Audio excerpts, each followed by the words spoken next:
بچوں، یہ کہانی ہمیں ہماری پیاری دادی اماں نے سنائی ہے۔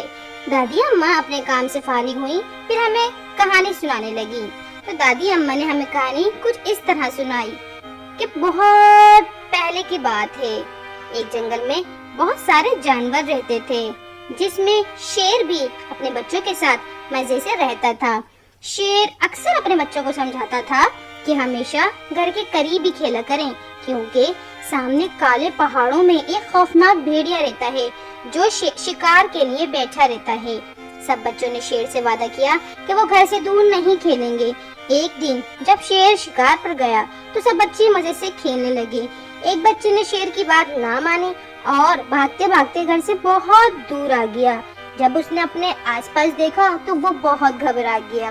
پہاڑوں کے قریب بھیڑیا بیٹھے اسے دیکھ رہا تھا۔ وہ کئی دن سے بھوکا تھا اور دل ہی دل میں خوش ہو رہا تھا کہ واہ، آج تو پیٹ بھر کے کھانا کھاؤں گا۔ یہ سوچتے ہی اس کے منہ میں پانی آ گیا اور وہ شیر کے بچے پہ جھپٹا اور اسے مزے لے لے کر کھا گیا۔